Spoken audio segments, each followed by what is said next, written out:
उत्तर प्रदेशातील गाझीपूरमध्ये बस दुर्घटनेत 5 जणांचा मृत्यू झाला तर अनेक जण जखमी झाले आहेत। हे सर्वजण मऊ जिल्ह्यातून लग्नाची वरात घेऊन गाझीपूरच्या मर्दह ब्लॉकमधील महारेर धामला जात होते। मात्र रस्त्यात लग्नासाठी जात असलेल्या बसवर हायटेन्शन वायर पडली आणि बसला आग लागली।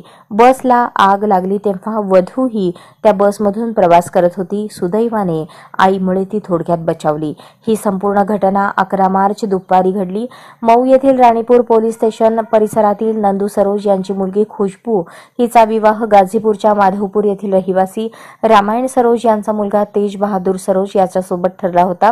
गाझीपूर मर्दह ब्लॉकच्या महारेर धाममध्ये असलेल्या प्रसिद्ध शिवमंदिरात हा विवाह सोहळा होणार होता। मऊ येथील वधू पक्षाचे लोक बसमध्ये चढून महारेर धामकडे निघाले। लग्नाची मिरवणूक मंदिराजवळ पोहोचणार असतानाच बस हायटेन्शन वायरच्या प्रभावाखाली आल्याने मोठी दुर्घटना घडली। बसमध्ये आग वेगाने पसरू लागली। जीव वाचवण्यासाठी लोक धावू लागले। घटनास्थळी चेंगराचेंगरी झाली। याच दरम्यान वधू खुशबूच्या आईने तिला बसमधून ढकलून दिले। अपघाताबाबत खुशबूने सांगितले की जेव्हा माझ्या आईने मला धक्का दिला तेव्हा मी जळत्या बसमधून उडी मारली, पण मागे वळून पाहिलं तर आई स्वतः आगीत अडकली होती। यावर मी आईचा पाय धरून तिला बाहेर खेचलं, तोपर्यंत ती गंभीररित्या भाजली होती।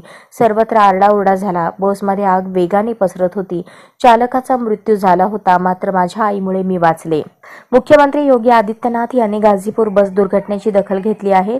त्यांनी मृतांच्या कुटुंबियांना 5-5 लाख रुपये आणि जखमींना 50,000 रुपयांची मदत जाहीर केली आहे। तसेच जखमींवर मोफत उपचार करण्याचे आदेश अधिकाऱ्यांना दिले। या घटनेमुळे वधूवर परिवारासह संपूर्ण परिसरात शोककळा पसरली आहे। आजच स्मार्ट महाराष्ट्र न्यूज चॅनलला सबस्क्राइब करा।